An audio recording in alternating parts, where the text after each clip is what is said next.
Praise the Lord. கர்த்தர் உங்களை எல்லாரையும் ஆசீர்வதிப்பாராக. Praise the Lord. May God bless you all. இன்னொரு முறை ஆண்டவருடைய கிருபையினாலே வேதத்தை முழுவதும் வாசிக்கிற முயற்சியிலே நாம் ஈடுபடுவதற்கு தேவன் பாராட்டின கிருபைக்காய் கர்த்தரை ஸ்தோத்திரிக்கிறேன். I once again thank God for giving one more opportunity to involve ourselves in this challenge of reading the Bible. நம்முடைய தேவன் எவ்வளவு நல்லவர். Our God is so good. அவருடைய பரிசுத்த வேத எழுத்துக்களை தேவன் நமக்கு கொடுத்தது மாத்திரமல்ல, The Lord has not only given us the holy scriptures, அதை வாசிக்க, தியானிக்க, புரிந்து கொள்ள தேவன் நமக்கு அருளுகிற கிருபைக்காய் கர்த்தரை ஸ்தோத்திரிக்கிறேன். I also thank God for the grace that God is giving us to that we may read it, understand it and meditate it. நம்முடைய சொந்த மொழியிலே தேவன் நமக்கு தம்முடைய பரிசுத்த வேத எழுத்துக்களை தேவன் நமக்கு தந்திருக்கிற கிருபை பெரியது. It is a great blessing and privilege that God has given the holy scriptures in our own language. இந்த நாள் முதல் அடுத்த 180 நாட்கள் 6 மாதம் வேதம் முழுவதையும் வாசிக்கிற இந்த முயற்சியை கர்த்தர் ஆசீர்வதிப்பாராக. Right from today, let God bless this challenge of reading the Bible in 180 days. கர்த்தர் உங்களுக்கு கொடுத்திருக்கிற உற்சாகத்தின் ஆவிக்காய் கர்த்தரை ஸ்தோத்திரிக்கிறேன். I also thank God for giving the spirit of interest and encouragement in you. இந்த உற்சாகத்தை கடைசி வரைக்கும் காத்துக்கொள்ள கர்த்தர் கிருபை தருவாராக. May God give us grace that we may keep up this willing spirit until the end. நாம் ஜெபம் பண்ணுவோமா? Shall we pray? எல்லாரும் இருக்கிற இடங்களிலே கண்களை மூடி தேவனுடைய பிரசன்னத்தை உணர்ந்து அவரை நோக்கி நாம் மன்றாடி ஜெபிப்போம். Everyone close your eyes in your place where you are and look unto the Lord and let us pray. அருள் ஏராளமாய் பெய்யும் உறுதி வாக்கிதுவே,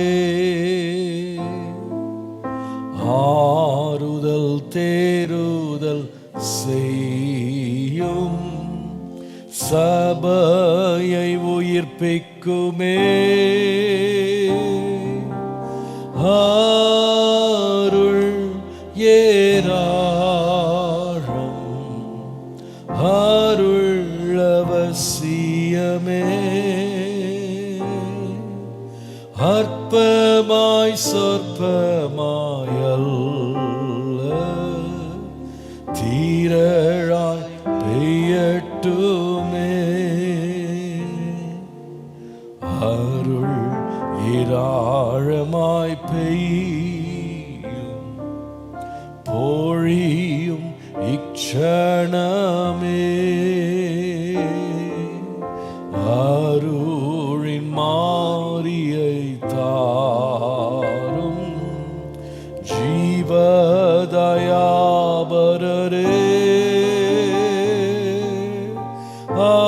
அருள் ஏராளம் அருள் அவசியமே, அற்பமாய் சொற்பமாய் அல்ல தீரழாய் பெய்யட்டுமே. இன்றே அற்பமாய் சொற்பமாய் அல்ல தீரழாய் பெய்யட்டுமே.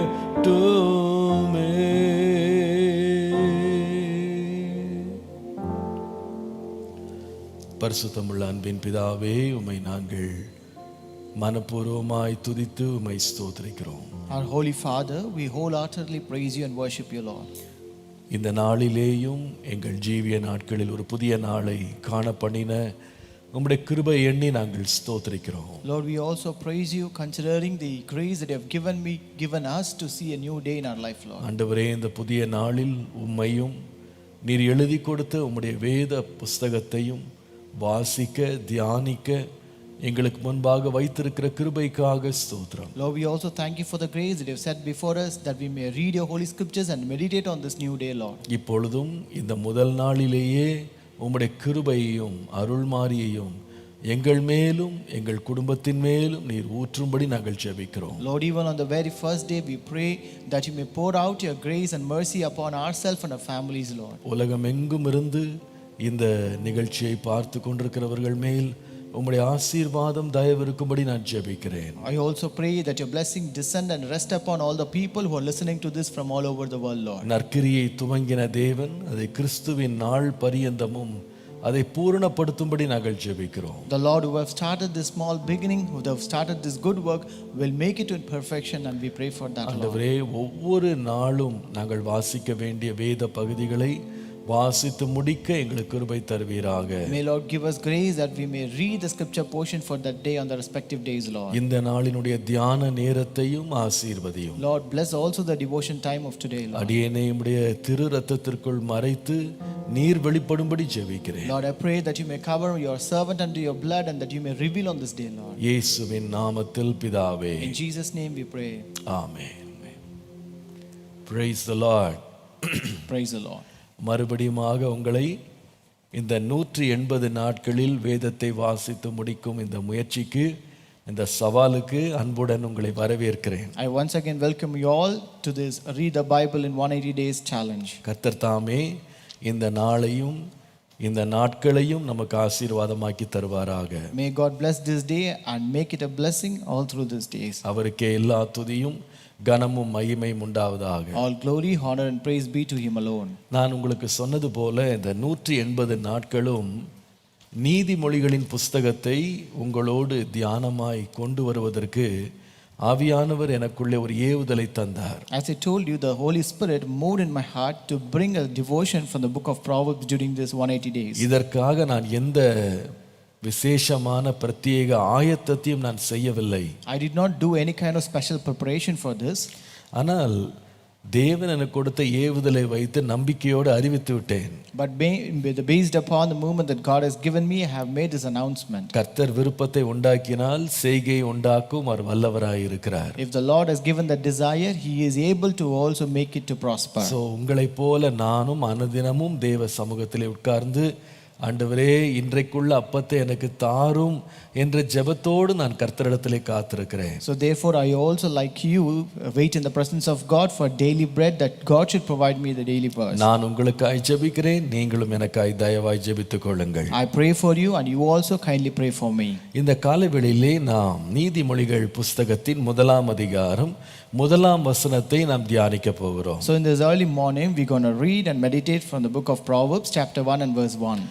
நீதிமொழிகள் 1ஆம் அதிகாரம் 1ஆம் வசனம். Proverbs chapter 1 and verse 1. தாவீதின் குமாரனும் இஸ்ரவேலின் ராஜாவுமாகிய சாலமோனின் நீதிமொழிகள். The Proverbs of Solomon, the son of David, king of Israel.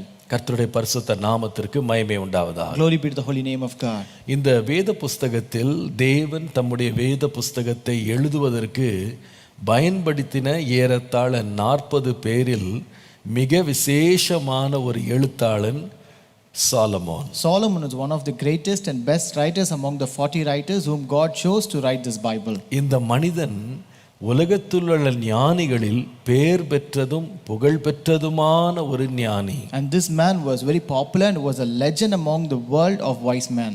இவர் எழுதின நீதிமொழிகளில் ஒரு சிறு பகுதி தான் நம்மிடத்திலே இருக்கிறது. And we just have only a gist or a small part of the Proverbs with us among the writings. 1 ராஜாக்கள் 4ஆம் அதிகாரத்திற்கு வருவீர்களானால், If you come to 1 Kings chapter 4, 32 முதல் 34 வசனங்களை வாசிக்கும் போது, when you read verses 32 to 34, அங்கே சாலமோன் ராஜா எழுதின நீதிமொழிகளை குறித்து வாசிக்கிறோம். here we read about the Proverbs that is written by Solomon. 32 பாருங்கள். Verse 32. அவன் 3000 நீதிமொழிகளை சொன்னான், அவனுடைய பாட்டுகள் 1005. He spoke 3000 proverbs and his songs were 1005. அப்போ நம்ம கையில் இருக்கிறது அவன் எழுதின அதிகமான நீதிமொழிகளிலே ஒரு சின்ன தொகுப்பு தான் நம்ம கையில் இருக்கு. So it means that we just have a small part of the proverbs that he has written. நான் நினைக்கிறேன் மற்ற எந்த எழுத்து அல்லது எந்த கவிதை எந்த ஒரு காவியத்தை எழுதுவதை விட இந்த நீதிமொழிகளையே எழுதுவது என்பது மிக கடினமான ஒன்று. I think writing these proverbs is very difficult when we compare writing other history or prose. சரித்திரத்தை எழுதுறது, கட்டுரைகளை எழுதுவது கூட லகுவாக எழுதிடலாம். It is very comparatively easy to write history and prose. ஆனால் ஒரு முழு புஸ்தகத்தையும் ஒரு வரி 2 வரியிலே ரத்தின சுருக்கமான ஞான விளக்கங்களை ஒரு பெரிய பெட்டகம் போல ஒரு புஸ்தகம் முழுவதும் எழுதுவது என்பது சாதாரண காரியம் அல்ல. But writing an entire book of just Proverbs which gives a deeper meaning like a treasure is not an easy feature. வேதம் அவன் எப்படிப்பட்ட நீதிமொழிகளை எழுதினான் என்று எழுதி இருக்கிறது. So the Bible tells what kind of Proverbs did he write. 1 ராஜாக்கள் 4 அதிகாரம் 33 வசனத்தை வாசிக்கும்போது, When you read 1 Kings chapter 4 and verse 33, லீபனோனில் இருக்கிற கேதுரு மரங்கள் முதற்கொண்டு சுவரில் முளைக்கிற ஈசோப்பு பூண்டு வரைக்கும் உள்ள மர முதலிய தாவரங்களை குறித்தும் மிருகங்கள், பறவைகள், ஊரும் பிராணிகள், மச்சங்கள் ஆகிய இவைகளை குறித்தும் வாக்கியங்களை சொன்னான். Also he spoke of trees from the cedar tree of Lebanon, even unto hyssop that springs out of the wall. He spoke also of animals, of birds, of creeping things, and of fish. நாமும் ஒவ்வொரு நாளும் எத்தனையோ மிருகங்கள், பறவைகள், எத்தனையோ மச்சங்கள், எத்தனையோ மீன்கள், இதெல்லாம் நம்ம டெய்லி பார்த்துக்கிட்டு தான் இருக்கோம். Even we also visualize and see many kind of animals, birds, fish, and many other beasts and creeping things every day. ஆனால் நீதிமொழிகள் என்பது நாம் அனுதினமும் பார்க்கிற மரங்கள், செடிகள், கொடிகள், மீன், தாவரங்கள், மற்றபடி மிருகங்கள், இவைகளுக்குள்ளே மறைந்திருக்கும் ஞானத்தை கண்டுபிடித்து வெளிப்படுத்துறது தான் நீதிமொழிகள். But Proverbs is something extracting the wisdom out of these animals, birds, beasts, creeping things, and fish, and giving them in words. இந்த ஞானோந்திரிய ஞானத்தை தேவனிடத்திலே பெற்ற சாலமோன் அவனுடைய காலத்திலேயே மிகவும் புகழ் பெற்றவனாய் இருந்திருக்கிறான். This Solomon who received this wisdom from God, he was very popular in his days. 34 வசனத்தை வாசித்தால், When you read verse 34, சாலமோனின் ஞானத்தை குறித்து கேள்விப்பட்ட பூமியின் சகல ராஜாக்களிடத்திலும் இருந்து ஞான ஜாதியான நானா ஜாதியான ஜனங்களும் அவனுடைய ஞானத்தை கேட்கிறதற்கு வந்தார்கள்னு வாசிக்கிறோம். we read, and men of all nations from all the kings of the earth who heard of his wisdom came to hear the wisdom of Solomon. அப்போ அவ்வளோ புகழ் பெற்றவனாய் அக்காலத்திலே அவன் வாழ்ந்திருக்கிறான். So he lived as a popular person even during this time. நான் நினைக்கிறேன் இன்றைக்கும் இந்த நீதிமொழிகள் புஸ்தகம் அவன் எழுதி ஏறத்தாழ 3000 ஆண்டுகளானாலும் இன்றைய வாழ்க்கைக்கு நமக்கு பொருத்தமுள்ளதாய் இந்த ஞான புஸ்தகம் இருக்கிறதை நினைக்கும் பொழுது அவன் ஞானத்தினுடைய எல்லையை உங்களால் பார்க்க முடியும். So even today after writing this Proverbs since 3000 years ago, when we find these are suitable even for today's life incidents, we can know about his wisdom. நீங்கள் 1 அதிகாரம் நீதிமொழிகள் 1 அதிகாரம் 1 வசனத்தை வாசிக்கும் பொழுது, when you read Proverbs chapter 1 and verse 1, இந்த Solomon என்கிற இந்த ஆக்கியோனை குறித்த ஒரு பிரம்மாண்டமான ஒரு முன்னுரை எழுதப்பட்டிருக்கிறது. Here you can read about a flamboyant introduction of this author of this book. இவன் யார்? Who is he? தாவீதின் குமாரனும் இஸ்ரவேலின் ராஜாவுமாக இருந்த Solomon. He is Solomon, the son of David, king of Israel. நான் நினைக்கிறேன் இப்படிப்பட்ட ஒரு தலைப்பு அவனுக்கு, இப்படிப்பட்ட ஒரு பட்டம், இவன் தாவீதினுடைய குமாரன், இஸ்ரவேலின் ராஜா என்று அவன் புகழ் பெற்று அவன் உயருவதற்கு முன்பாக அவனுடைய வாழ்க்கை அவ்வளவு பிரபலமாக இருக்கவில்லை என்பதுதான் சத்தியம். And the truth is that though he received the title as the son of David, king of Israel, but his beginning was not as lofty as it is written. இன்றைக்கு ஆண்டவர் இந்த சாலமோனுடைய எவ்வளவு பிரம்மாண்டமான உயர்வுக்கு பின்னாலே அவனுக்கு இருந்த எளிமையான தாழ்மையான ஆரம்பங்களை குறித்து கர்த்தர் என்னை ஆராய்ச்சி பண்ணவும் அதை தியானிக்கவும் கர்த்தர் என்னை வழிநடத்தினார். Today God led me to research and analyze the small beginnings behind this great exaltation of Solomon. நம்முடைய புகழும் பெயரும் ஒரே நாளில் வந்துவிடும் என்று எதிர்பார்க்க கூடாது. We should never expect our fame and name will reach us in one single day. பெரியோர்களாய் உலகத்திலே மதிக்கப்படுகிற வெற்றியுள்ள யாருமே ஒரே நாளில் வெற்றி பதக்கத்தையோ உயர்ந்த இடங்களையோ போய் சென்றடையவில்லை. People who are considered to be successful in this world by elders did not reach the top position or the exalted position in one single day.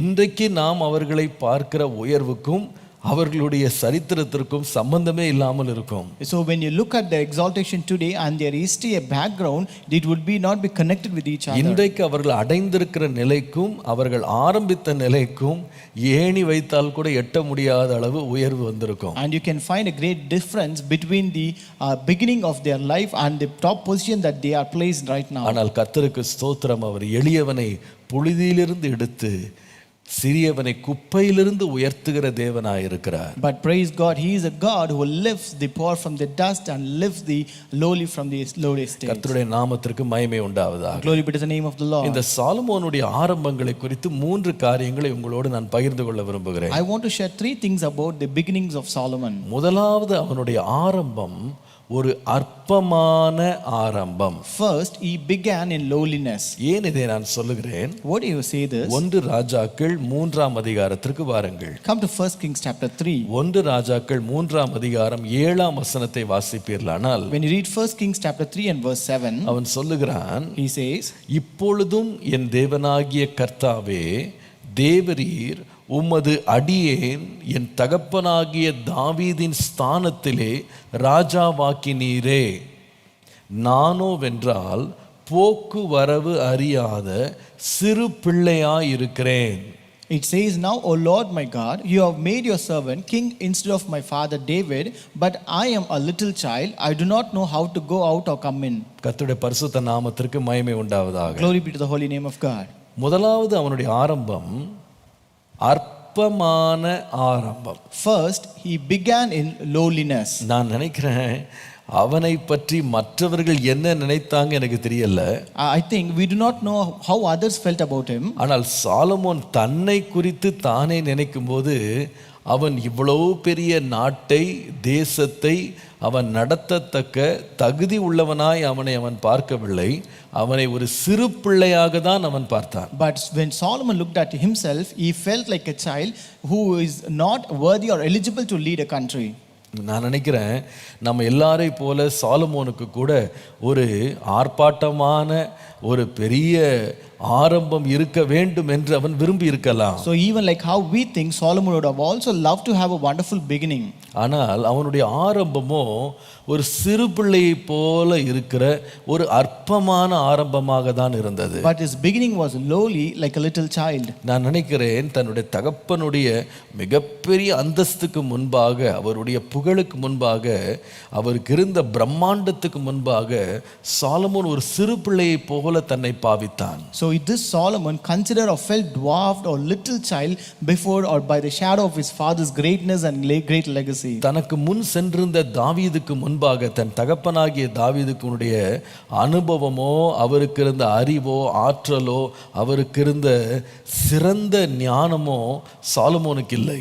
He was no match to the enormous and extensive experience and wisdom of his father David. நான் நினைக்கிறேன், அவனுடைய சொந்த குடும்பத்திலேயே சாலமோனுக்கு நிகரான அவனுடைய சொந்த குடும்பத்தார் தங்களை குறித்து மேன்மையான எண்ணங்களை உடையவர்களாகவும் பெரிய முயற்சிகளை எடுத்தவர்களாகவும் அவர்கள் வாழ்ந்திருந்தார்கள். And you can also find members and people in his own family who, even without having such a great exalted throne, they felt they were fit to become this king. அவர்கள் தாங்கள் ஏற்கனவே ராஜாவுக்கு தகுதி உள்ளவர்கள் போல அவர்கள் நடந்து கொண்டார்கள். And they felt and they acted in such a way that they are already fit or to be a king. ஆனால் சாலமோனை பார்ப்பீர்களான அவர் சொல்றாரு, நான் சிறு பிள்ளையா தான் இருக்கிறேன். But when you look at Solomon, he said, I'm just little child. 2 பேரையாவது நான் காட்ட விரும்புகிறேன். I just want to show at least 2 people. ஒன்று, அவனுடைய அண்ணனாகிய Absalom. First was his elder brother Absalom. தாவீதுக்கு 3வது குமாரனாய் பிறந்தவன். He was the 3rd son of David. அவனை குறித்து வேதம் சொல்லுகிறது. நீங்கள் 2 சாமுவேல் 15ஆம் அதிகாரம் 4ஆம் வசனம் பாருங்கள். When you read 2 Samuel chapter 15 and verse 4, அங்கே அவனிடத்திலே வழக்கு விசாரிக்கும்படி வந்தவர்களிடத்திலே அப்சலோம் என்ன சொன்னான் தெரியுமா? So what did he tell the people who came to him? அவன் சொல்லுகிறான், வழக்கு வியாஜமுள்ள எல்லாரும் என்னிடத்தில் வந்து நான் அவர்களுக்கு நியாயம் செய்யும்படி என்னை தேசத்திலே நியாயாதிபதியாக வைத்தால் நலமாயிருக்கும் என்று அவன் எல்லார்ட்டையும் சொன்னானா. So Absalom would say, oh, that I were made judge in the land, and everyone who has any suit or case would come to me, then I would give him in justice. நான் என்ன நியாயாதிபதியா வைத்திருந்தா நல்லா இருக்கும். So if you set me as your judge, it would be better. அப்படிப்பட்ட எண்ணம் உள்ள பெரிய பராக்கிரமசாலிகள் அவங்க வீட்டிலே இருந்தாங்க. So such kind of great people who had such kind of intentions lived in his own house. நீங்கள் தொடர்ந்து அந்த 15ஆம் அதிகாரத்தினுடைய முதலாவது வசனத்தை நீங்கள் வாசிப்பீர்களானால், If you read the same chapter 15 and verse 1, இந்த அப்சலோம் என்கிற தாவீதின் மகன் எப்பொழுதெல்லாம் வெளியே போனானோ பெரிய தார தம்பட்டையோடு அவன் கிளம்பி செல்லுவான். so whenever this Absalom went out, a huge entourage always accompanied him. நீங்கள் அவனை குறித்து வாசிக்கும் போது முதலாம் வசனத்துல, When you read about him in verse 1, இதற்கு பின்பு அப்சலோம் ரதங்களையும் குதிரைகளையும் தனக்கு முன் ஓட 50 சேவகரையும் சம்பாதித்தான்னு பார்க்கிறோம். we read here, after this it happened that Absalom provided himself with chariots and horses and 50 men to run before him. நீங்கள் அதே அதிகாரத்துல 5-6 வசனங்களை வாசிப்பீர்களானால், When you read verses 5 and 6 in the same chapter, அந்த அப்சலோம் எவ்வளவு ஞானமாக தந்திரமாக எவ்வளவு காரிய சித்தியாக சூழ்ச்சியாக ஒரு ராஜ சிம்மாசனத்தை பிடிக்க ஜனங்களுடைய இருதயத்தை கவர்றதுக்கு எவ்வளவு ஞானமாக அவன் நடந்துகிட்டான்னு சொல்லி நீங்க பார்க்கலாம். you can read how he made smart moves to draw people, how he acted craftily to draw people to achieve the throne. நீங்கள் 5ஆம் வசனத்தை பார்த்தால், When you read verse 1, Absalom யாராவது ஒருவன் அவனிடத்திலே அவனை வணங்க வரும்போது அவன் தன் கையை நீட்டி அவனை தழுவி முத்தம் செய்வான். so whenever anyone came near to bow down to him, that he would put out his hand and take him and kiss him. இதனுடைய விளைவு என்ன? And what was the outcome? 6ஆம் வசனத்துல வாசிக்கிறோம், In verse 6 we read, இஸ்ரவேல் மனுஷர் அனைவருடைய இருதயத்தை அவன் கவர்ந்து கொண்டான். Absalom stole the hearts of the men of Israel. நான் நினைக்கிறேன் இந்த மாதிரி திறமெல்லாம் யாருக்கு இல்லைன்னா சாலமோனுக்கு இல்லை. This Solomon was not so smart like him. இப்படி தந்திரமா இப்படி ஞானமா சூழ்ச்சியா நடக்கிற அந்த மாதிரி ஒரு சுபிட்செல்லாம் சாலமோனுக்கு இல்லை. Solomon did not have this talent of using craftiness and making smart moves like Absalom did. Absalom ஆரம்பத்திலேயே இவ்வளவு ஞானமா தந்திரமா நடக்கிறதுக்கு திராணி உள்ளவனா இருந்தான். சாலமோனை பார்த்தீங்கன்னா ஆரம்பம் குழந்தைய போல இருக்கிறான். Absalom in his beginning, even in his beginning stage, he was so smart enough, he was so wise enough to make such moves, but Solomon was looking like a little child in its beginning. Absalom மாத்திரம் இல்ல, not only Absalom, அதே குடும்பத்துல இன்னொருவன் இருக்கிறான். there was another member in the same family. நீங்கள் 1 ராஜாக்கள் 1ஆம் அதிகாரம் 5ஆம் வசனத்தை வாசித்தால், when you read 1 Kings chapter 1 and verse 5, தாவீதுக்கு இன்னொரு குமாரன் இருந்தான், அவன் பேர் அதோனியா. so David had another son named Adonijah. அவனை குறித்து நாம் வாசிக்கிறோம். we read about him. 5ஆம் வசனத்துல அவனை குறித்து வேதம் சொல்லுகிறது. in verse 5 we read, அதோனியா என்பவன் நான் ராஜா ஆவேன் என்று சொல்லி தன்னைத்தான் உயர்த்தி தனக்கு ரதங்களையும் குதிரை வீரரையும் தனக்கு முன் ஓடும் 50 காலாட்களையும் சம்பாதித்தான். then Adonijah exalted himself saying, I will be king, and he prepared for himself chariots and horsemen and 50 men to run before him. அவர் இன்னும் ராஜாவாகல. he is not king yet. ராஜாவாகிறதுக்கு முன்னாலேயே நான் ராஜா ஆவேன்னு சொல்லி தனக்கென்று ஒரு பெரிய புடை சூழுகிற படையெல்லாம் சேர்த்துட்டார் அவரு. so before he became a king, he claimed himself to be a king and gathered people around him. 2ஆம் அதிகாரம் 15ஆம் வசனத்துல பாருங்க, when you read chapter 2 and verse 15, அங்கே சாலமோனுடைய தாயாகிய பத்சேபாள் இடத்துல அவன் சொல்லுகிற ஸ்டேட்மெண்ட்டை பாருங்க. you look at the statement that he said to Bathsheba, who is the mother of Solomon. அந்த அதோனியா சொல்லுகிறாரு, this Adonijah says, ராஜ்யம் என்னுடையதாய் இருந்தது என்றும் நான் அரசாளுகிறதற்கு இஸ்ரவேலர் எல்லாரும் என்மேல் நோக்கமாய் இருந்தார்கள் என்றும் நீர் அறிவீர். you know that the kingdom was mine and all Israel had set their expectation on me that I should reign. ஆனாலும் ராஜ்யபாரம் என்னை விட்டு தாண்டி என் சகோதரனுக்கு ஆயிற்று. however the kingdom has been turned over and has become my brothers. அப்ப இவர் என்ன பண்றாருன்னா, எல்லார் கண்ணும் என்னதான் பார்க்குது, எல்லாரும் என்னதான் எதிர்பார்த்துட்டு இருக்கிறாங்க, நான் தான் ராஜாவாக போறேன். இவர் ஒரு பக்கம் கனவு கண்டுட்டு இருக்கிறாரு. so this is another person who was saying that everyone is expecting him to be king, and he was dreaming that everyone is expecting, everyone eyes is set up on him to reign over the nation. ஆனால் இன்னொரு பக்கத்துல சாலமோனை பாருங்களேன். but on the other hand, look at Solomon. ராஜாவாவேன்னு இல்ல, It's not that I will become king. அவர் ஏற்கனவே ராஜாவா இருக்கிறாரு. He is already a king there. சிங்காசனத்துக்கு ஏறுவேன் இல்ல. It's not that I will rise up to throne. அவர் ஏற்கனவே சிங்காசனத்துல உட்கார்ந்து இருக்கிறாரு. He is already seated on the throne. ஆனா உட்கார்ந்த பிறகு கூட அவர் எப்படி தன்னை பற்றி அவர் கணித்தாருன்னு சொன்னா, நான் ஒரு சிறு பிள்ளையாக தான் இருக்கிறேன். But even after sitting on the throne, how did he consider himself? He considered himself as a little child. ஒருவேளை இன்றைக்கு இந்த வார்த்தையை கேட்டுக்கொண்டிருக்கிற நீங்கள் கூட கர்த்தர் உங்களுக்கு எத்தனையோ பதவிகள் பட்டங்கள் உங்களுக்கு உயர்வுகளை கொடுத்தால் கூட அதுல ஆண்டவரே நான் ஒரு பிள்ளைய போல ஒரு குழந்தைய போல ஒன்றும் அறியாமல் இருக்கிறேன் அப்படின்ற ஒரு அற்பமான ஆரம்பத்தில் நீங்க நின்று கொண்டிருக்கலாம். Maybe you people who are listening to this word right now may think, though you have greater position, exaltation and greater positions in your life, you may think, Lord, I'm still like a little child. I'm just in lowliness. உங்களோடு படிக்கிறவர்கள் வேலை செய்கிறவர்கள் தங்களை குறித்த உயர்ந்த எண்ணங்களையும் கனவுகளையும் எல்லாம் அவர்கள் வெளிப்படுத்தும் போது உங்களை குறித்து சொல்லுவதற்கு நினைப்பதற்கு ஒன்றுமே தோன்ற கூட இல்லை அப்படின்ற நிலையில் நீங்க இதை பார்த்து கொண்டிருக்கலாம். You might be watching this in a state where your colleagues and your people around you who study with you may speak about themselves in a greater manner, but you don't even have things to speak about yourself. உங்களுடைய நண்பர்கள் நடுவில் நீ யாராக மாற விரும்புகிறாய்ன்னு சொன்னா ஒருவன் சொல்லுவான், நான் டாக்டராக மாற விரும்புகிறேன், நான் இன்ஜினியராக மாற விரும்புகிறேன், நான் சயின்டிஸ்டாக மாற போகிறேன், நான் ஒரு பிஸ்னஸ் மேனாக மாற போகிறேன் என்று பெரிய பெரிய வார்த்தைகள்லாம் அவங்க சொல்லும்போது உங்களுக்கு என்ன சொல்லணும்னு கூட தெரியாமல் என்ன உங்களால் மாற முடியும்னு கூட தெரியாத ஒரு எளிமையான நிலையில் நீங்கள் இன்றைக்கு கேட்டுக்கொண்டிருக்கலாம். Even when you ask in your friend circle, they may say that I want to become a scientist, I want to become a doctor, I want to become a businessman. They may say so, but you do not have any idea what you have to become or what you will become. You don't have any statement to say about it. உண்மையில சொல்ல போனா ஒரு அற்பமான நிலையில ஒரு குழந்தையை போல நீங்க ஃபீல் பண்ணிக்கிட்டு இருக்கலாம். Truly to say, you might feel like a little child in lowliness. ஆனால் உங்களுக்கு நான் தைரியமாய் சொல்லுவேன், but I tell you boldly, கர்த்தர் உங்களுக்காக ஒரு திட்டம் வச்சிருக்கிறாரு. God has a plan for you. இவ்வளவு பெரிய ஞானம் நிறைந்த புத்தகத்தை எழுதுறதுக்கு ஆண்டவர் தன்னையே ஒரு சிறு பிள்ளையா இருக்கிறேன்னு சொன்னவனை தான் கர்த்தர் பயன்படுத்தினார். God used a person who proclaimed himself to be a little child to write such a great book of wisdom. இந்த சிறுபிள்ளையை போல தன்னை பாவித்தவனை தான் ஆண்டவர் இந்த பூமியின் பெரிய பெரிய ஞானிகள் சந்தித்தவன் ஞானத்தை கேட்கும்படியான பெரியவனாய் கர்த்தர் உயர்த்தினார். And it is God who exalted this person who felt like a child to be a greater person, that all the people from the nation came for his wisdom. அவனுடைய ஆரம்பத்தை குறித்து இன்னொரு காரியத்தையும் அதே வசனத்துல திரும்ப நான் படித்தேன். I also read another thing about his beginning in the same verse. 1 ராஜாக்கள் 3ஆம் அதிகாரம் மறுபடி 7ஆம் வசனத்துக்கே வருவோம்.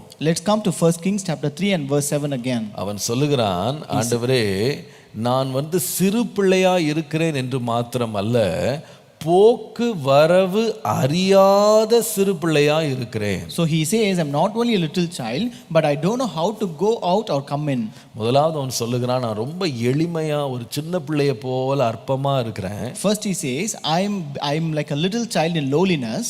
ரெண்டாவது அவன் சொல்லுகிறான், எனக்கு அற்பமான ஆரம்பம் மாத்திரம் இல்ல, எனக்கு ஒரு அறிவில்லாத ஒரு ஆரம்பம் தான் எனக்கு இருக்கு. So not only he began in lowliness, but second one, he also began in lack. அவனுடைய அறிவற்ற தன்மை, எனக்கு இருக்க வேண்டிய அறிவு, எனக்கு இருக்க வேண்டிய ஞானம் எனக்கு இல்லை என்று சாலமோன் சொல்லுகிறார். So here Solomon says that I don't have wisdom and knowledge I need. போக்கு வரவு அறியாதவனா நான் இருக்கிறேன் ஆண்டவரே. I don't know how to go out or come in, Lord. இன்னொரு விதமாய் சொன்னால், in other words, தன் மேல் கொடுக்கப்பட்டிருந்த மிகப்பெரிய உத்தரவாதங்களை அவன் எப்படி நிறைவேற்றுவது, எப்படி கையாள்வது என்ற அறிவற்றவனாக ஆரம்பித்தவன் Solomon. This Solomon was a person who had no clue how he was going to manage or accomplish the great responsibility that is vested upon him. பாருங்க, அறிவு ஞானம் புத்தி என்கிற காரியங்களுக்கு வரும்போது நமக்கு தெரியும் நம்ம எவ்வளவு திறமை உள்ளவங்க எவ்வளவு திராணி உள்ளவங்கன்னு ஒவ்வொருவரும் நமக்கு தெரியும். So when it comes to wisdom and knowledge, each one of us know what is our capability and where we stand in that. ஒருவேளை மற்றவங்க நம்மளை பற்றி என்ன நினைக்கிறாங்கன்றது நமக்கு அவசியம் இல்லை. It doesn't matter what others think of us. நம்மை நம்மகிட்ட இருந்து மற்றவங்க என்ன எதிர்பார்க்கறாங்கன்றது கூட நம்மளுக்கு அவசியம் இல்லை. Even it doesn't matter what other people expect from us. நமக்கு தெரியும் நாம எவ்வளவு பலவீனமா எவ்வளவு கையால் ஆகாதவர்களா இருக்கிறோம்னு நமக்கு தான் தெரியும். Only we know how inadequate and incapable we are. பாருங்க, சில வெளியில சிலர்கிட்ட போயிட்டு எனக்கு அறிவு இல்லை, எனக்கு ஞானம் இல்லைன்னு சொன்னா சில பேர் நம்ப கூட மாட்டாங்க. So even when sometimes you go and tell people that I don't have wisdom and knowledge, they don't even believe it. இந்த சாலமோனை பாருங்களேன். Look at this Solomon. வெளியில அவருடைய தோற்றம் என்ன? How was he outwardly? அவரை பார்த்தா ஓ ராஜா. He is a king. அவர் அபிஷேகம் பண்ணப்பட்டவர். He is an anointed one. Our தாவீதினுடைய Kumaran. He is the son of David. Our இஸ்ரவேலருக்கு Raja. He is a king of Israel. சிங்காசனத்தில் உட்கார்ந்து இருக்கிறார். He is sitting on the throne. தலையில ராஜ முடியும், நல்ல ராஜ வஸ்திரமும் தரித்திருக்கிறாரு. He has a crown on his head and he is clothed with a royal garment. ராஜ குதிரையில ராஜ ரதத்துல பயணம் பண்றாரு. He is riding on royal horse chariots. அவன் ராஜாக்கள் வாழ்கிற சிறந்த அரண்மனையில வாழ்றாரு. And he also lives in a palace where the kings live. இதுதான் உலகம் பார்த்துச்சு. This is what the world saw. ஆனா சாலமோன் சொல்றா, But Solomon says, ஆண்டவரே எனக்கு போகவும் தெரியல, எனக்கு வரவும் தெரியல. Lord, I don't know how to go out and I don't know how to come in. எனக்கு தெரியல நீங்க எத்தனை பேர் இந்த நிலையில உங்களை நீங்க பாக்குறீங்க எனக்கு தெரியல. I don't know how many of you people look yourself in this state. நான் நினைக்கிறேன் இந்த ராஜா வந்து 3 காரியங்கள் அவனுக்கு முன்பாக உத்தரவாதமாய் கொடுக்கப்பட்டது. So I think there are 3 things that has been given as a responsibility to this king. முதலாவது, first, he was given a great project to complete. அவன் நிறைவேற்றி முடிக்க வேண்டிய ஒரு பெரிய பணி ஒன்று இருந்தது. So he was given a great project to complete. இப்படிப்பட்ட ஒரு பணியை இதற்கு முன் எந்த ராஜாவோ எந்த மனிதனோ எடுத்து செய்ததில்லை. So such kind of a project, it was so huge that no one has undertaken it before him. அவ்வளவு பெரிய மகத்துவமான தேவனுடைய ஆலயத்தை கட்டுகிற வேலையை சாலமோனிடத்திலே தேவன் தாவீதின் மூலமாய் கொடுத்திருந்தார். God has vested or entrusted this great project and glorious project to Solomon through his father David. இது ஒரு சின்ன வேலை அல்ல. This is not a very small job. ஏராளமான பணமும் பொருளும் ஏராளமான மனிதர்களும் சேர்ந்து செய்து முடிக்க வேண்டிய ஒரு பிரம்மாண்டமான ஆலயம். So it is a huge and great temple that ought to be accomplished through great money, gold, silver and people. நீங்கள் இதற்கு எவ்வளவு செலவானது அப்படின்னு பார்ப்பீங்களானா, when you look at the expense, தாவீது தான் தனியாக சேர்த்து வைத்த தன்னுடைய சொந்த சொத்திலிருந்து அவன் சம்பாத்தியத்திலிருந்து கர்த்தருடைய ஆலயத்தை காணிக்கையாய் கொடுத்ததை நீங்கள் 1 நாளாகமம் 29 அதிகாரம் 4 வசனத்தில் வாசிக்கும் போது, so when you read in 1 Chronicles chapter 29 and verse 4, you can read about the things which David stored and which he prepared for construction of this temple. அவன் கொடுத்த காணிக்கை மாத்திரம் எவ்வளவு தெரியுமா? You know what is the offering that he gave? 1 நாளாகமம் 29:4. 1 Chronicles 29:4. உங்களுக்கு விளங்கும்படி நான் சொல்லுகிறேன். I want to tell you that you understand it. தங்கம் மாத்திரம் 3000 தாலந்து அல்லது 112 டன் நிறையுள்ள தங்கம். So it is 3000 talents of gold, that is 112 tons of gold. இரண்டாவது அவன் கொடுத்தது வெள்ளி, அது ஏறத்தாழ 7000 தாலந்து அல்லது 262 டன்.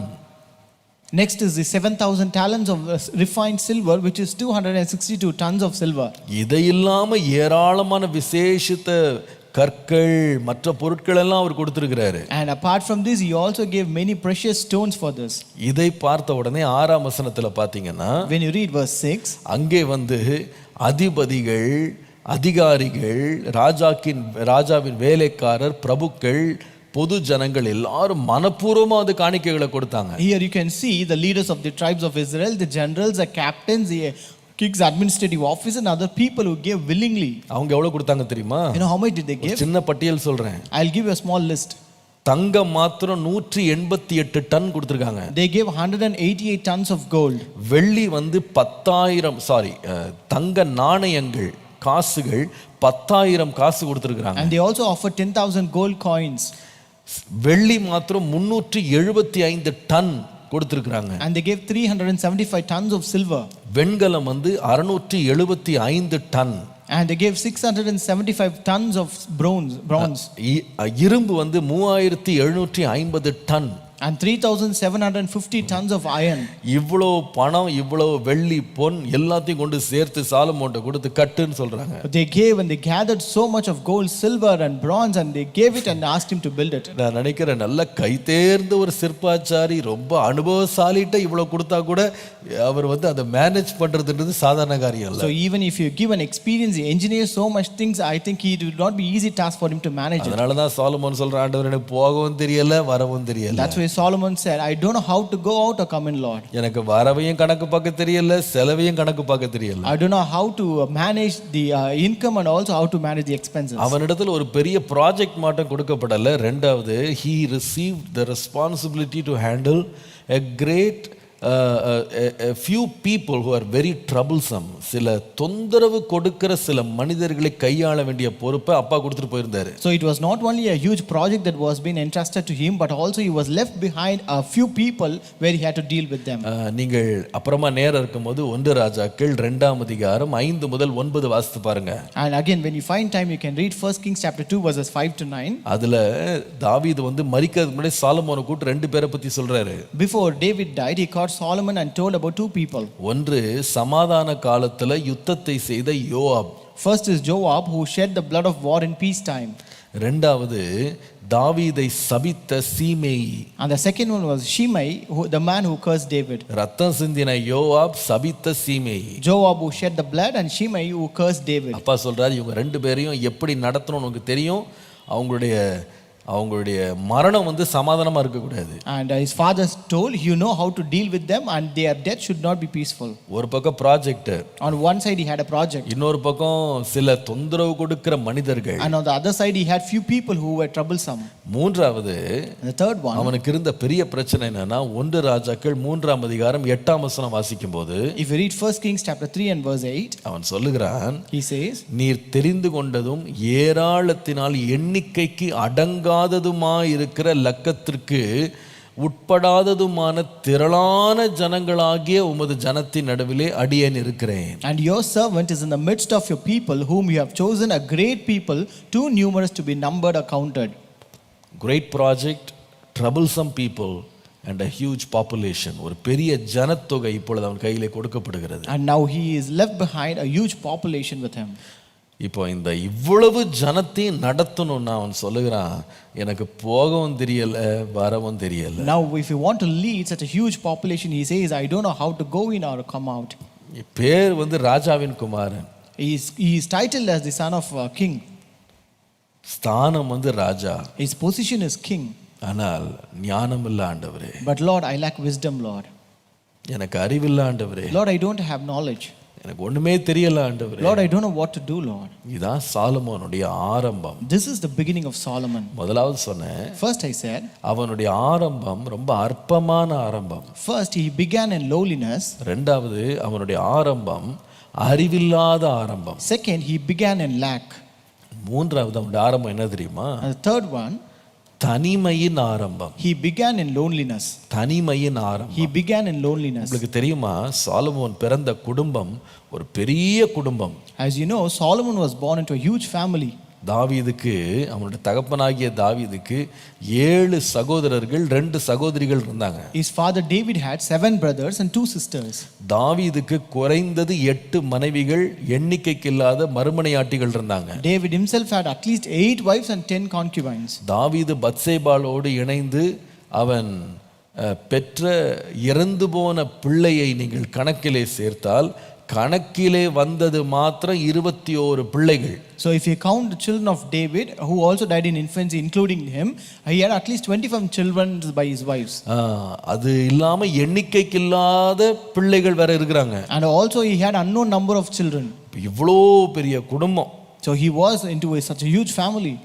பெரியப்பாகளை பார்த்தீங்கன்னா ஏராளமான பெரியப்பா, அவன் வீட்டில் வந்து அப்பாவோட பிறந்த சகோதரிகள், அப்பாவுக்கு இருந்த மனைவிகள், மறுமனையாட்டிகள், 21 பிள்ளைகள், பெரிய ஜனத்தொகை, ஒரு குடும்பத்துக்குள்ள தான் சாலமோன் பிறந்தான். So Solomon was born into a huge family where his father had so many brothers, so many sisters, and he had so many other children of his father. ஆனால் இவ்வளவு பேர் நடுவுல சாலமோன் பிறந்திருந்தாலும், So though Solomon was born in among this great இந்த family, Solomon தனிமையாக விடப்பட்டிருந்தான். but Solomon was left to be alone. நீங்கள் 1 ராஜாக்கள் 1ஆம் அதிகாரம் 9 முதல் 10 வாசிக்கும் போது, When you read 1 Kings chapter 1 verses 9 and 10, நீங்கள் அந்த அதோனியா என்பவன் ஒரு பெரிய விருந்து பண்ணி ராஜகுமாரர்கள் அத்தனை பேரையும், அவனுடைய சகோதரர்களையும், அவனுடைய ஊழியக்காரர்களையும், யூதாவின் மனுஷர் அநேகரையும் விருந்துக்கு அழைத்திருந்தார். here Adonijah, he prepared a feast and he invited all his brothers, all the king's sons and all the men of Judah and king's servants as well. 2 ராஜாக்கள் 1:10 வாசிப்பீர்களானால், If you read 2 Kings 1:10, தீர்க்கதரிசியாகிய நாத்தானையும் பெனாயாவையும் பராக்கிரமசாலிகளையும் தன் சகோதரனாகிய சாலமோனையும் அழைக்கவில்லை. verse 10 says, but he did not invite Nathan the prophet, Benaiah the mighty man, or Solomon his brother. எல்லாரையும் அழைத்தான், He invited everyone, ஆனா சாலமோனை மட்டும் விட்டுட்டான். but he excluded Solomon. அவன் மேல் எவ்வளவு எரிச்சல் இருந்தது தெரியுமா? See how jealous he was. எவ்வளவு அவன் மேல பொறாமை இருந்தது தெரியுமா? You know how jealous he was upon him. No, எவ்வளவு பெரிய jealousy. He had to face jealousy. He had to face, the situation of being ostracized from his family. He was separated from them. He was a loner. அவனுக்காக நிற்க யாருமே இல்ல. There was no one to stand on his side. அவனுடைய குடும்பமே அவனுக்கு விரோதமா தான் இருந்தது. His entire family was against him.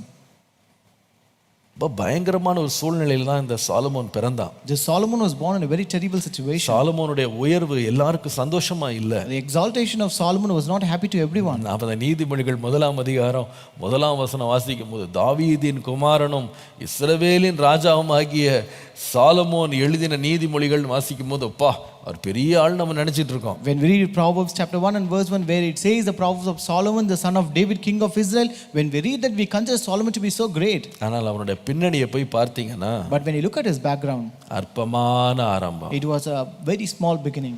அறிவில்லாத ஒரு ஆரம்பம். A beginning where he lagged. யாருமே அவனோடு சேராத தனிமையில் விடப்பட்ட ஒரு ஆரம்பம். And he began in lowliness. ஆனால் அவனுடைய முடிவோ ஒரு மகிமையான முடிவாய் இருந்தது. But his end was a glorious end. Hallelujah. Hallelujah. அவனுடைய முடிவு எப்படின்னு சொன்னா, Now how was his end? அவன் தாவீதின் குமாரனாக, As a son of David, இஸ்ரவேலின் ராஜாவாக, as a king of Israel, ஞானிகளையே வெட்கப்படுத்தும் ஞானம் நிறைந்த ஒரு மகனாக, எல்லாராலும் அறியப்பட்ட ஒரு புகழும் பேரும் உள்ளவனாக அவன் உயர்ந்து நிற்கிறான். he was exalted to a position of a higher position where he was considered to be a legend of wise man. இப்படி எளிமையிலேயும் சிறுமையிலேயும் அறிவில்லாத ஒரு துவக்கத்திலேயும் தனிமையிலே விடப்பட்ட ஒரு பிள்ளை எப்படி இவ்வளவு பெரிய ஞானம் நிறைந்தவனாய் மாறுவதற்கான காரணம் என்ன? So what is the reason, or how could a man with such a lowly beginning, lack and lowliness, become the great man of wisdom? அவனுடைய வாழ்க்கையிலே ஒரு நாள் அவன் செய்த ஜெபம், The prayer that he did on one day. 1 ராஜாக்கள் 3ஆம் அதிகாரம் 9ஆம் வசனம் வாசிங்க. When you read 1 Kings chapter 3 and verse 9. 1 ராஜாக்கள் 3:9. 1 Kings chapter 3 and verse 9. ஆகையால் உமது ஜனங்களை நியாயம் விசாரிக்கவும், நன்மை தீமை இன்னதென்று வகை அறுக்கவும் அடியேனுக்கு ஞானமுள்ள இருதயத்தை தந்தருளும். Therefore give to your servant an understanding heart to judge your people, that I may discern between good and evil. ஆண்டவரே, எனக்கு நியாயம் செய்யறதுக்கு ஞானம் தாரும். Lord, give me wisdom to judge your people.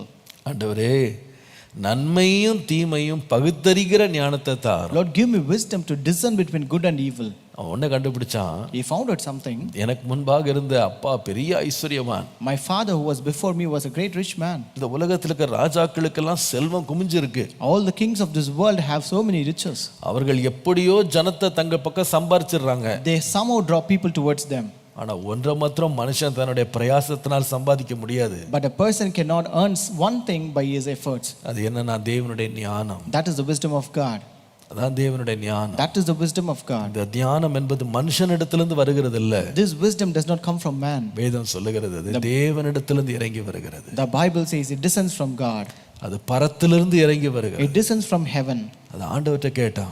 And we asked him, எனக்கு இந்த ஞானம் தாங்க ஆண்டவரே, Lord, give me wisdom, Lord. எனக்கு இந்த கிருபை தாங்க ஆண்டவரே, Lord, give me this grace, Lord. ஆண்டவரே இந்த ஜனங்களை நடத்துறதுக்கு ஞானம் தாங்க Lord, ஆண்டவரே, give me grace and wisdom to lead the நான் ஒரு people. அறிவில்லாதவனா இருக்கிறேன், Lord, I am lacking wisdom. எனக்கு அனுபவம் கிடையாது, Lord, I don't have any ஒரு experience. அற்பமான நிலையில இருக்கிறேன், I am in a lowly state, Lord. நான் எல்லாராலும் தனிமைப்படுத்தப்பட்டிருக்கிறேன், Lord, I am in loneliness, Lord. எனக்கு ஞானம் தாரோன்னு கேட்டான் பாருங்க. But when he asked, Lord, give me wisdom, கர்த்தருக்கு அந்த ஜெபம் பிரியமா இருந்து அவனுக்கு ஞானத்தை கர்த்தர் கொடுத்தார். that prayer was pleasing to God and God offered him wisdom. நான் நினைக்கிறேன் I think, அதோட விளைவு என்ன தெரியுமா? you know, what is the outcome of it? இன்னைக்கு நம்ம வாசிக்கிறோம் பாருங்க, தாவீதின் குமாரனும் இஸ்ரவேலின் ராஜாவும் ஆகிய சாலமோனின் நீதிமொழிகள். The outcome of it was, as we read in Proverbs 1:1, the Proverbs of Solomon, the son of David, king of Israel. இவன் அதை எழுதி 3000 ஆண்டுகள் கழித்து இன்றைக்கும் நம்மோடு ஞானத்தை போதிக்கிற வார்த்தைகளை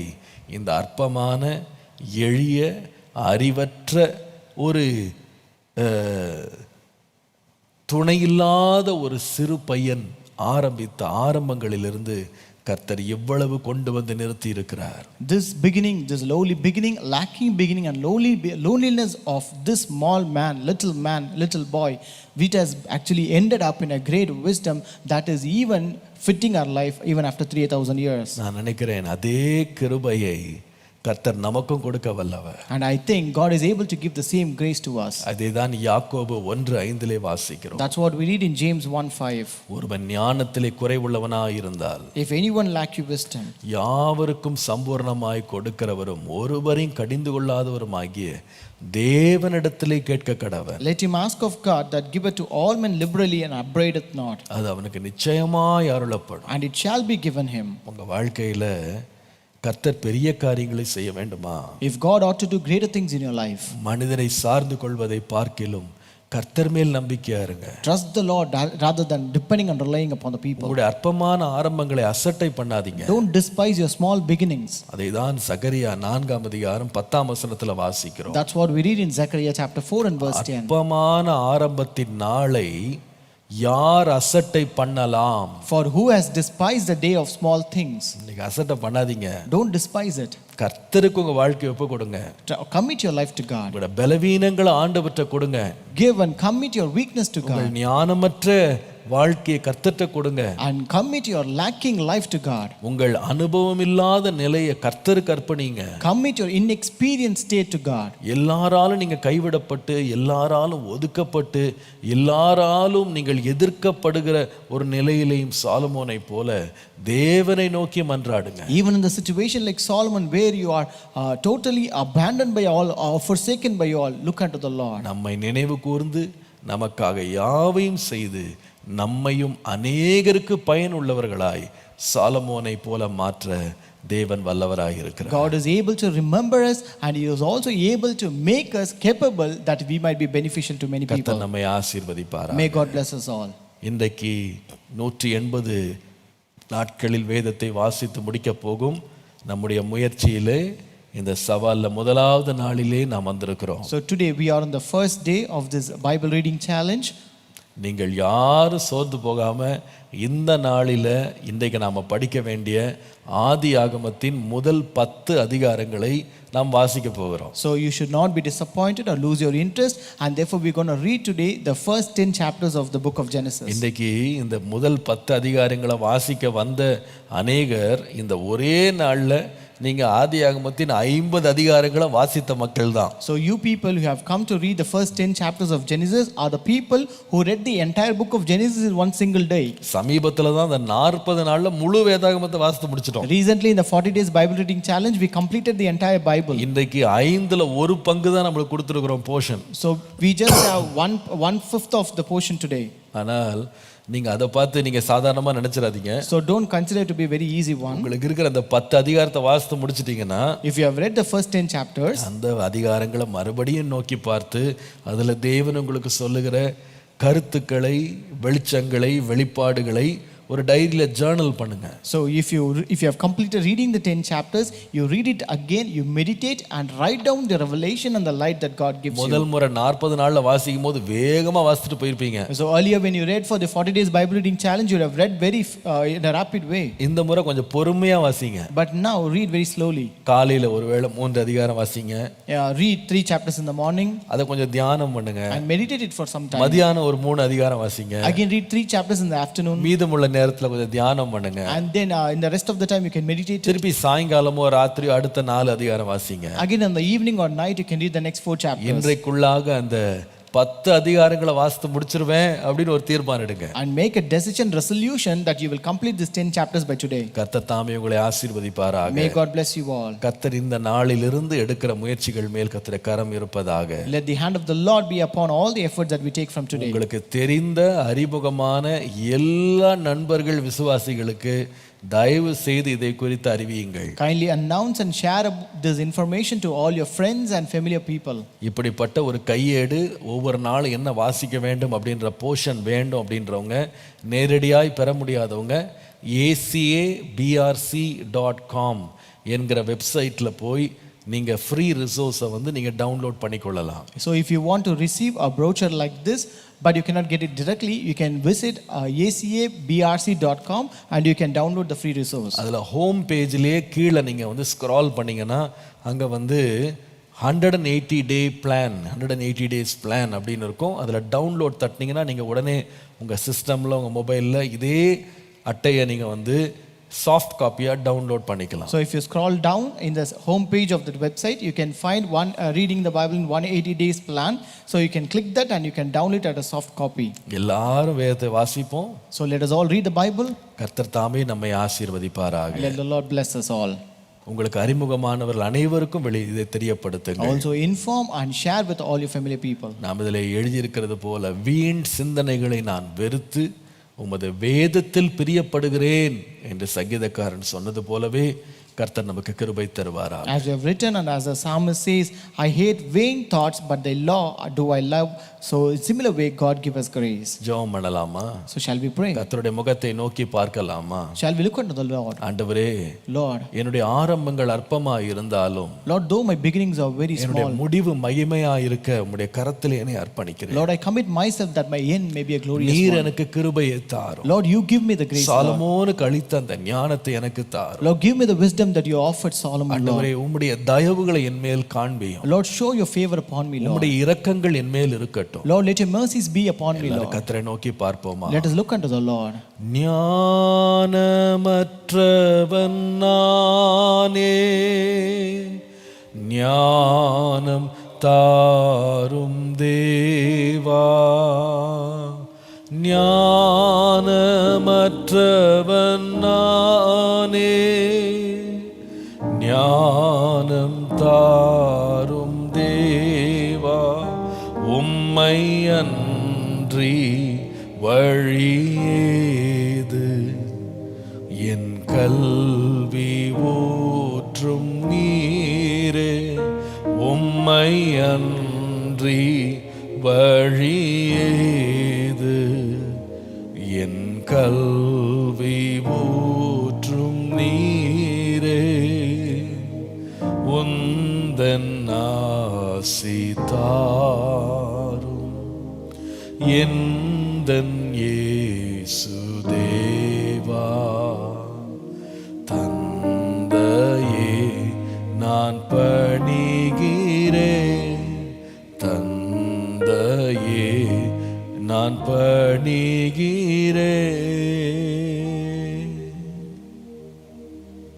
அன்பின் ஆண்டவரே, இந்த காலை வேளையை உம்முடைய திருக்கரங்களிலே நாங்கள் ஒப்பு கொடுக்கிறோம். Our loving God, in this early morning hour we commit ourselves into your hands, Lord. சாலமோனுக்கு நீர் அளித்த கிருபையை நாங்கள் திரும்பி பார்க்கிறோம். Lord, we look back unto the wisdom and the grace that you offered to Solomon, Lord. அனுபவம் இல்லாதவன், அறிவில்லாதவன், அற்பமானவன், a person who is inexperienced, a person who is incapable, Lord.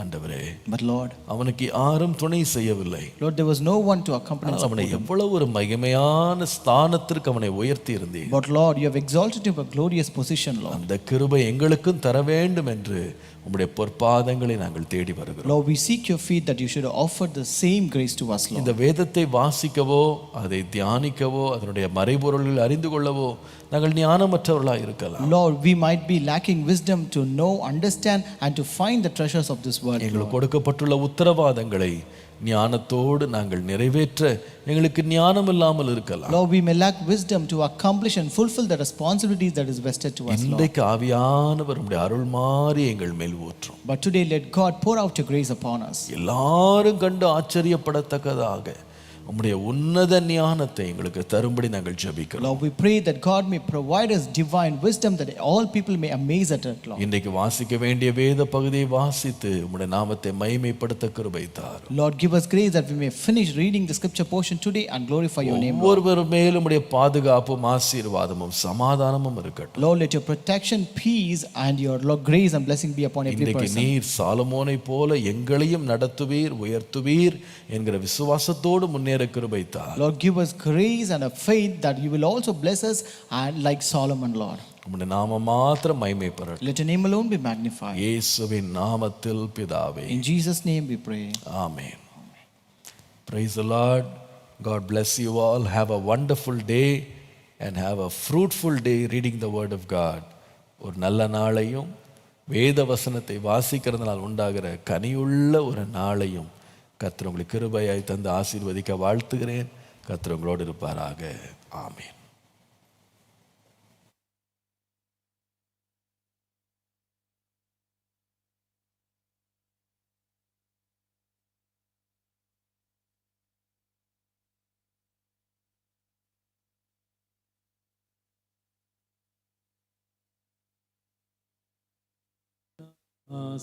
ஆசிதாரும் எந்தன் இயேசு தேவா, தந்தையே நான் பணிகிறேன், தந்தையே நான் பணிகிறேன். பாடலாம். உந்தன் ஆசிதாரும் எந்தன் இயேசு தேவா, தந்தையே நான் பணிகிறேன், தந்தையே நான் பணிகிறேன். ஞானம் மற்றவன் நானே, ஞானம் தாரும் தேவா. பாடலாம். ஞானம் மற்றவள் நானே,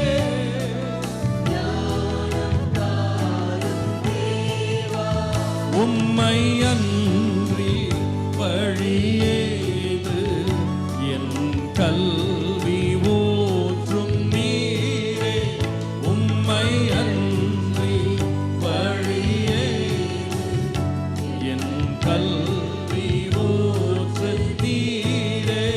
பாடலாம். உந்தன் ஆசிதாரும் எந்த இயேசு தேவா, தந்தையே நான் பணிகிறேன், தந்தையே நான் பணிகிறேன். பலன் இல்லாதவன் நானே, பலனை தாரும் தேவா. பாடலாமா?